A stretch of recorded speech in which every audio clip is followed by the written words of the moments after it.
मंच पर विराजमान मंत्रिपरिषद के मेरे साथी श्रीमान थावरचंद जी गहलोत जी,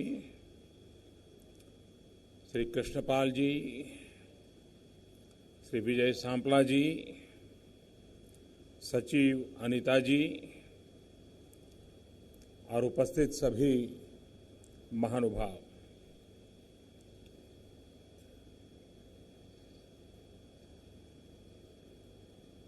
1992 में एक सपना संजोया गया था।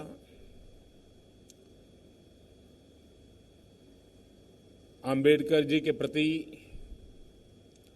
आस्था रखने वाले सभी महानुभावों ने सक्रिय होकर के एक विश्व स्तरीय केंद्र बने, उस दिशा में प्रयास किए थे। सरकार में फाइलें चलती रही, विचार विमर्श होता रहा।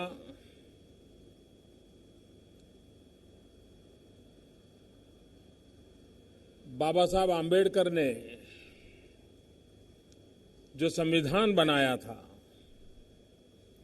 उस संविधान के कारण जो सरकारें बनी थी, उन सरकारों को बाबा साहब को याद करने में बड़ी दिक्कत होती थी।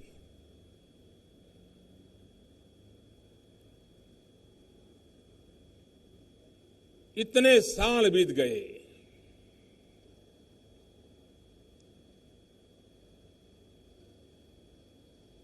बीस साल से भी अधिक समय ये कागजों में मामला चलता रहा।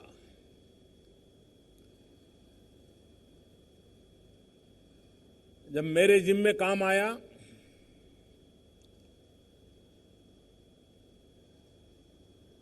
तो पीड़ा तो हुई कि भाई ऐसा क्यों हुआ होगा।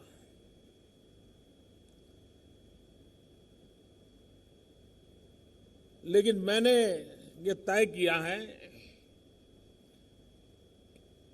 भले 20 साल बर्बाद हुए हो, लेकिन अब हम 20 महीने के भीतर भीतर इस काम को पूरा करेंगे।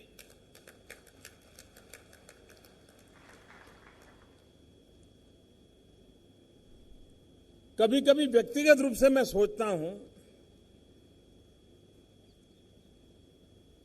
अगर बाबा साहब आम्बेडकर न होते तो नरेंद्र मोदी कहां होते।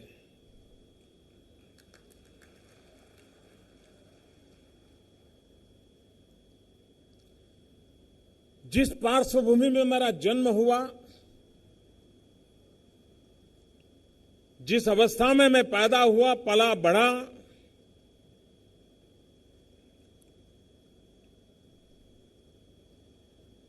अगर बाबा साहब आम्बेडकर न होते तो मैं यहां तक नहीं पहुंच पाता।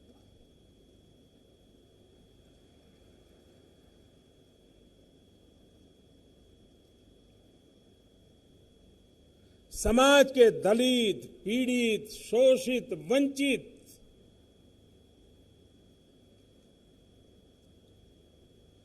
सिर्फ उन्हीं का भला किया ऐसा नहीं।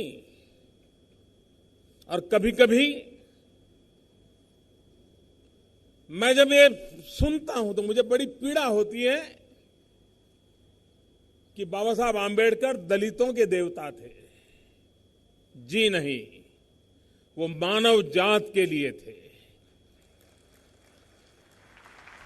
और नहीं सिर्फ हिंदुस्तान में, विश्व भर के दलित, पीड़ित, शोषित, वंचित, उपेक्षित, उन सब के लिए वे एक आशा की किरण थे।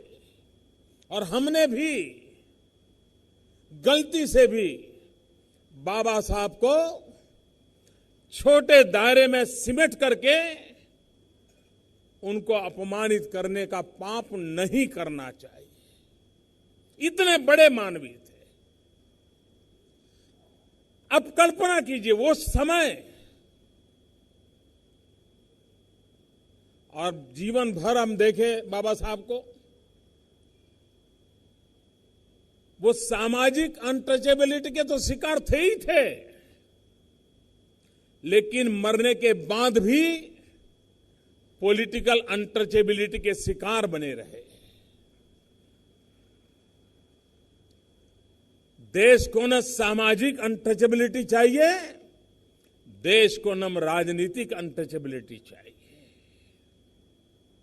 और इसलिए बाबा साहब का जीवन और उन्होंने संदेश भी क्या दिया, आज 21वीं सदी में भी हर सरकार के लिए वही काम मुख्य है जो बाबा साहब कह के गए। उन्होंने क्या संदेश दिया? शिक्षित बनो, संगठित बनो, संघर्ष करो। शिक्षित बनो। आज भी भारत की सभी सरकारें, उनके सामने ये प्रमुख काम है कि हम 100% लिटरेसी की ओर कैसे आगे बढ़ें, उस लक्ष्य को कैसे पार करें। हम बाबा साहब आंबेडकर के 125 मनाने जा रहे हैं, तब बाबा साहब ने हमें जो मंत्र दिया है, शिक्षित बनो, समाज के आखिरी छोर पर बैठे हुए इंसान को अगर हम शिक्षित बनाते हैं तो बाबा साहब को उत्तम से उत्तम श्रद्धांजलि होगी। 125 साल मनाने का वो उत्तम से उत्तम तरीका होगा, क्योंकि ये वही लोग हैं जो अभी भी शिक्षा से वंचित रह गए हैं, जिनके लिए बाबा साहब जीते थे, जीवन भर जूझते थे। और इसलिए हमारे लिए एक सहज कर्तव्य बनता है, और उस कर्तव्य का पालन, भारत को ऐसा संविधान मिला है जिस संविधान में द्वेष और कटुता को कहीं जगह नहीं है। आप कल्पना कर सकते हो, दलित मां की कोख से पैदा हुआ एक बालक जिसने जीवन भर जाति के नाम पर कदम कदम अपमान सहा हो, सम्मान से जीने के लिए कोई व्यवस्था न हो,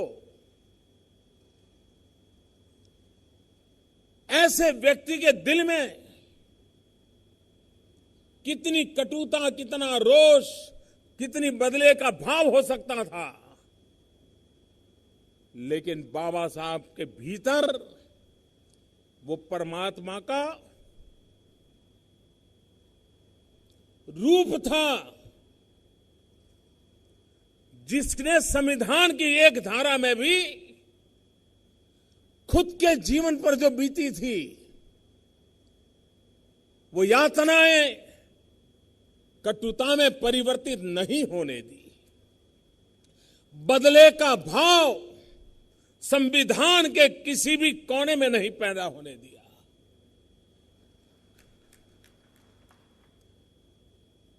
इतिहास कभी तो मूल्यांकन करेगा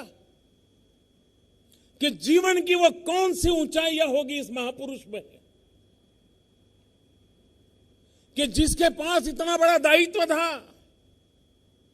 वो चाहते उन स्थितियों में ऐसी बात करवा सकते थे, लेकिन नहीं करवाई। मूल में कटुता, द्वेष, बदले का भाव न उनके दिल में कभी पनपने दिया, न वो आने वाली पीढ़ियों में पनपे, इसके लिए कोई जगह उन्होंने छोड़ी। मैं समझता हूं हम संविधान की बात करते हैं, लेकिन उन पहलुओं की ओर कभी देखते नहीं है, उस सामाजिक अवस्था की ओर देखते नहीं है। मुझे खुशी है मैं उस प्रदेश में पैदा हुआ जहां सयाजीराव गायकवाड़ ने बाबा साहब आंबेडकर का गौरव किया था, उनको सम्मानित किया था, उनके जीवन को गर्वभर स्वीकार किया था। और बाबा साहब आंबेडकर ने हमेशा न्याय प्रियता को प्राथमिकता दी। आज हम सब, जैसे मैं कहता हूं ना, संविधान जो मेरे जैसे व्यक्ति को भी कहां से कहां पहुंचा सकता है। ये इलेक्शन कमीशन की रचना बहुत कम लोगों को मालूम होगा कि उस समय उनको निष्पक्ष चुनाव का महात्म्य क्या होता है, लोकतंत्र में निष्पक्ष चुनाव की ताकत क्या होती है, उस बात के बीज बोए उन्होंने इंडिपेंडेंट इलेक्शन कमीशन की रचना करके। ये बाबा साहब की सोच थी। और आज हम सब एक ऐसी व्यवस्था पर भरोसा करते हैं कि हिंदुस्तान के सभी दल कितना ही विरोध क्यों ना हो, लेकिन इलेक्शन कमीशन की बात को गर्व के साथ स्वीकार करते हैं। बाबा साहब ने व्यवस्था में दी। उनकी न्यायप्रियता देखिए। दुनिया के समृद्ध कहे जाने वाले देश, मोस्ट फॉरवर्ड कहे जाने वाले देश, उन देशों में भी महिलाओं को मत का अधिकार पाने के लिए 50-50, 60-60 तक लड़ाइयां लड़नी पड़ी थी, आंदोलन करने पड़े थे। महिलाओं को मत का अधिकार नहीं था, वोटिंग राइट नहीं था। पढ़े लिखे देश थे, प्रगतिशील देश थे, धनवान देश थे, लोकतंत्र की दुहाई देने का जैसे उनका मोनोपोली था। लेकिन एक दलित मां की कुख से पैदा हुआ बेटा संविधान के पहले ही दिन हिंदुस्तान के अंदर माताओं बहनों को वोट का अधिकार दे देता है। ये न्यायप्रियता थी उनकी। भारत एक फेडरल स्ट्रक्चर है। संघीय ढांचा आगे चलकर के कैसे चलेगा, व्यवस्थाएं कैसी होगी, मैं नहीं मानता हूं सामान्य मानवी 50-60 साल के बाद क्या होगा वो देख पाता है। मैं नहीं मानता हूं। आज हम देखते हैं हमारे संघीय ढांचे को मजबूत बनाए रखने के लिए कितनी कितनी बारीक बारीक चीजों पर ध्यान देना पड़ता है। और फिर भी कहीं न कहीं तो कोई गलती रह जाती होगी। ये बाबा साहब आंबेडकर थे जिनको इस बात की समझ थी कि उन्होंने संविधान की रचना के साथ एक स्वतंत्र फाइनेंस कमीशन की कल्पना रखी। जो फाइनेंस कमीशन केंद्र और राज्यों के आर्थिक संबंधों और संतुलन और धन के वितरण की व्यवस्था को स्वतंत्र रूप से गाइड करता है। और आज भी वो व्यवस्था पर सब भरोसा करते हैं और चलते हैं। इस बार राज्यों को 42% तक राशि मिली है। हिंदुस्तान के इतिहास की बहुत बड़ी घटना है ये। यानी एक प्रकार से राज्यों ने कल्पना नहीं की हो उतने धन के भंडार इस बार मिल गए। पहली बार ऐसा हुआ है कि देश की टोटल जो तिजोरी माने राज्य और केंद्र की मिलकर के तो करीब करीब 60% से ज्यादा, 65% से भी ज्यादा अमाउंट आज राज्यों के पास है। भारत के पास मात्र 35% अमाउंट है। ये ताकत राज्यों को कैसे मिली है? इस सरकार के समय निर्णय हुआ एक बात है, लेकिन मूल बाबा साहब आंबेडकर की उस सोच में पड़ा हुआ है, तब जाकर के हुआ है। और इसलिए समाज के अंदर जब हम इन चीजों की ओर देखते हैं तो लगता है कि भाई क्या हमारी आने वाली पीढ़ी को इस महापुरुष के कामों को समझना चाहिए कि नहीं समझना चाहिए? इस महापुरुष के विचारों को जानना चाहिए कि नहीं जानना चाहिए? क्या हमारी आने वाली पीढ़ियों ने इस महापुरुष के आदर्शों से में से कुछ पाकर के जीने का संकल्प करना चाहिए कि नहीं करना चाहिए? अगर ये हमें करना है तो जो आज हम व्यवस्था को जन्म देने जा रहे हैं, जो 20 महीने के भीतर भीतर गतिविधि उसकी शुरू कर दे, मेरी अपेक्षा है। ये आने वाली पीढ़ियों की सेवा करने का काम है और ये कोई सरकार उपकार नहीं कर रही है। मोदी सरकार भी उपकार नहीं कर रही है। एक प्रकार से समाज ने अपना कर्ज चुकाना है, ये कर्ज चुकाने का एक छोटा सा प्रयास है। और इसलिए मैं समझता हूं कि बाबा साहब के माध्यम से जितनी भी चीजें हमारे सामने आई हैं, हम कभी कभी देखें बाबा साहब विमेन एम्पावरमेंट, इसको कितना बारीकी से देखा है। आज भी विवाद होते रहते हैं। उस समय बाबा साहब की हिम्मत देखिए, उन्होंने जिन कानूनों को लाने का में सफलता पाई, जो हिंदुस्तान में विमेन एम्पावरमेंट के लिए एक बहुत बड़ी ताकत रखती है। ये बाबा साहब का प्रयास था कि जिसके कारण हिंदू मैरिज एक्ट 1955 बना। ये बाबा साहब का पुरुषार्थ था कि हिंदू सक्सेशन एक्ट 1956 बना। Hindu minority and guardianship act 1956 बना। हिंदू एडॉप्शन और मेंटेनेंस एक्ट 1956 बना। ये सारे कानून समाज के उन लोगों को ताकत देते थे, विशेष करके महिलाओं को।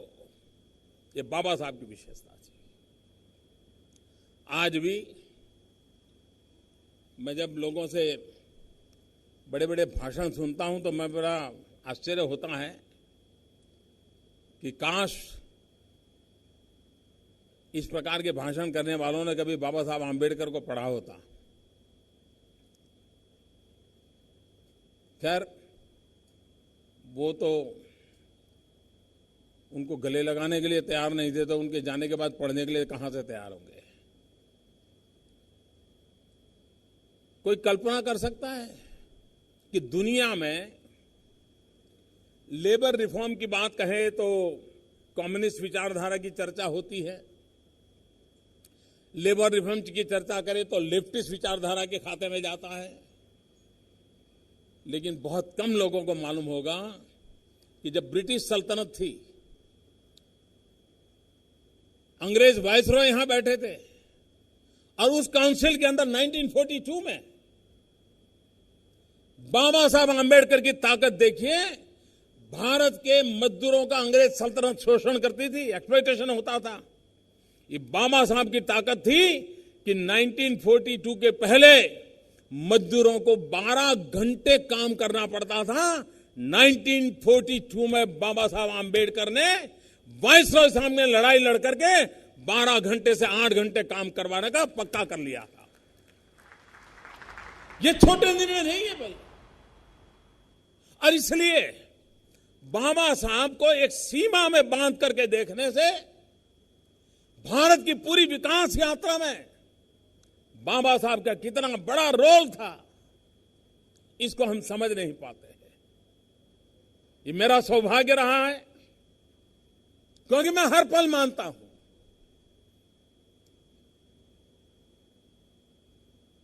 और अपने जीवन को देख करके मुझे हर पल लगता है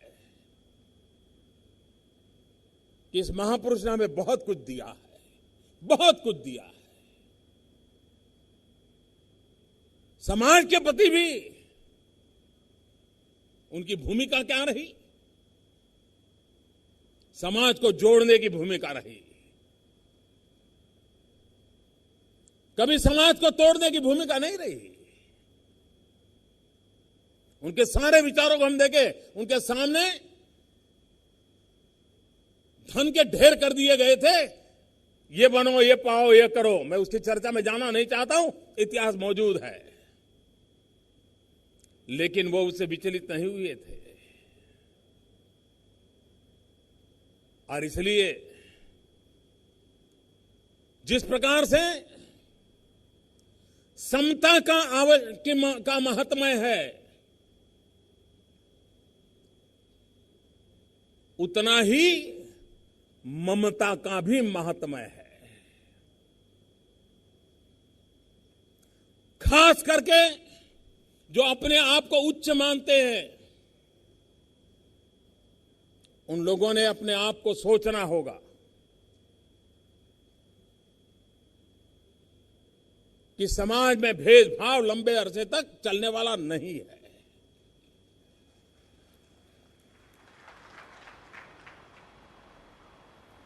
इसे स्वीकार करना होगा।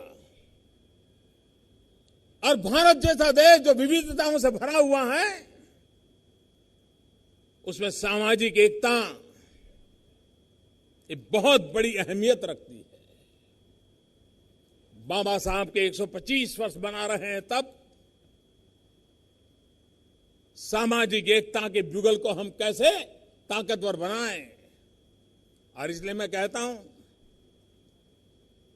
समता प्लस ममता इज इक्वल टू समरसता। समभाव प्लस मम भाव इज इक्वल टू समरसता। और इसलिए अपनापन, ये मेरे हैं, ये मेरे ही परिवार के अंग है, ये भाव हमें जी करके दिखाना होगा। और मुझे विश्वास है कि ये जो हम प्रयास शुरू कर रहे हैं, उस प्रयास के माध्यम से समाज की धारणा बनाने में, समाज को सशक्त बनाने में, संविधान की लेटर एंड स्पिरिट, उसको कोई चोट न पहुंचे, उसकी एक जागरूक भूमिका अदा करने के लिए एक प्रकार से चेतना केंद्र बनेगा। ये विश्व चेतना केंद्र बनने वाला है। उस सपने को लेकर के हमने देखना चाहिए।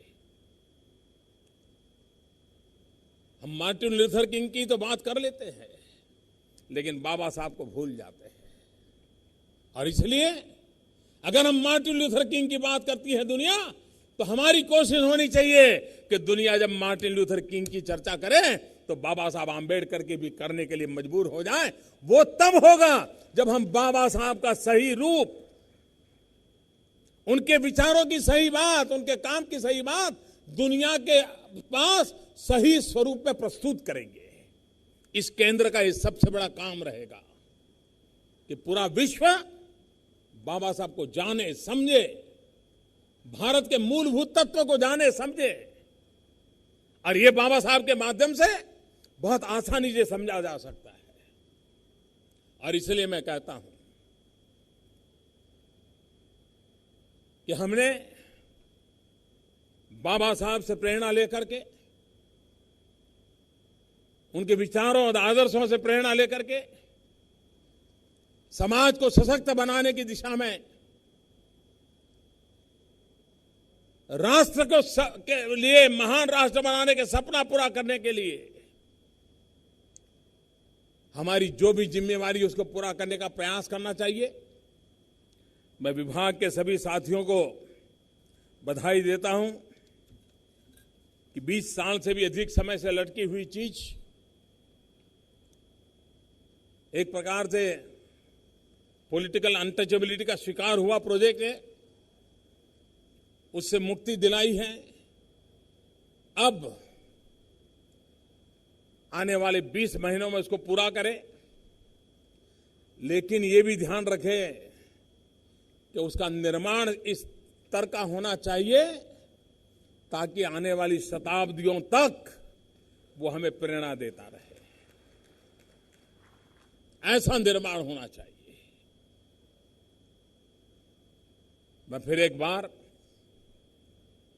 बाबा साहब आंबेडकर को प्रणाम करता हूं और 125 वर्ष ये हमारे भीतर ताकत दें,